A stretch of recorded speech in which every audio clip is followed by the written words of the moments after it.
Yes cabinet భేటీ అనంతరం AP మంత్రి పార్థసారథి మీడియాతో మాట్లాడుతున్నారు. లైవ్ లో చూద్దాం. స్టేడియం నుంచి కూడా అన్ని కేంద్రాలకు కూడా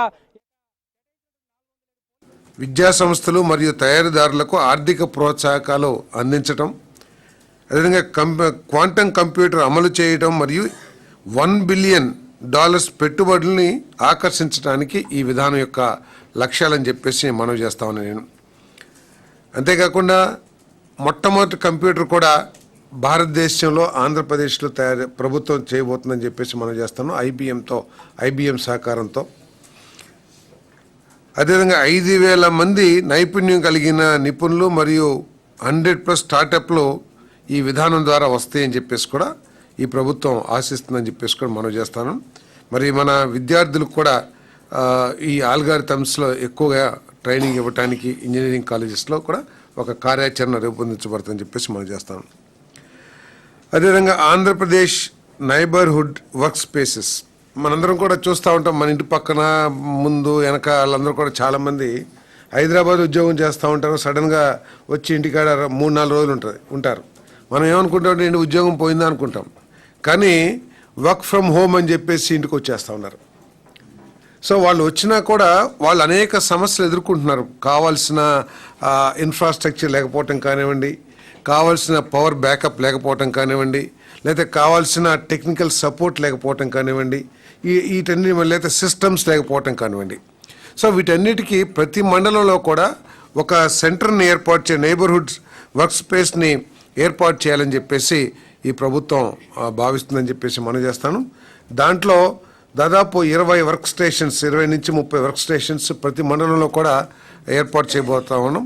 మరి దీనికోసం ఎవరైనా సరే పెట్టుబడిదారులు 15 లక్షలు 20 లక్షలు పెట్టుబడి పెట్టి మండలాల్లో వీటిని డెవలప్ చేస్తే ప్రభుత్వం వారికి ఆర్థికంగా సహాయం చేసే విధానాన్ని మరి ఈరోజు మరి ఆమోదించామని చెప్పేసి కూడా నేను మనవి చేస్తా ఉన్నాను. ప్రతి మండలంలో సరసమైన డిజిటల్ అనుసంధాన షేర్డ్ వర్క్ స్పేస్లు ఏర్పాటు చేయటం లక్ష్యం. ఈ విధానం యొక్క లక్ష్యం డెవలపర్లకు మూలధన మరియు అద్దె సబ్సిడీలు,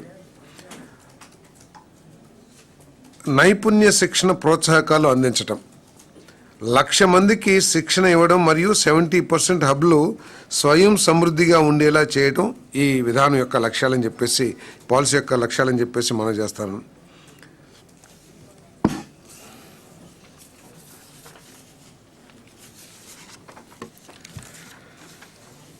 IT and GCC policy 4O ప్రకారం కొన్ని వేల కోట్ల రూపాయల పెట్టుబడులకి ప్రతిపాదనలు ఈరోజు ఆమోదించడం జరిగిందని చెప్పేసి మనం చేస్తాను.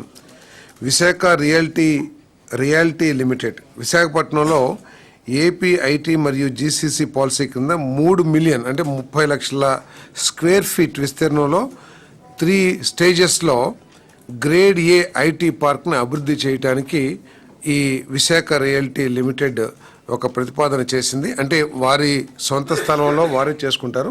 ప్రభుత్వం చేయాల్సింది, వారు రిక్వెస్ట్ చేసింది అంటే 80 ఫీట్ రోడ్ అయితే ఉందో, ఎందుకంటే ఇది పూర్తి 30 లక్షల స్క్వేర్ ఫీట్ ఉన్న ఐటీ బిల్డింగ్ వచ్చినప్పుడు దానికి అనుబంధంగా అనేక సమస్యలు వస్తాయి. కొన్ని వేల మంది ఉద్యోగస్తులు ఉంటారు కాబట్టి 80 ఫీట్ రోడ్ని 100 ఫీట్ రోడ్గా మార్చమని చెప్పేసి రిక్వెస్ట్ చేశారు. ఆ రిక్వెస్ట్ని ఆమోదించడం జరిగిందని చెప్పేసి మనం చేస్తాం. Raheja Corp real estate, Raheja తెలియని వారు ఉండరు.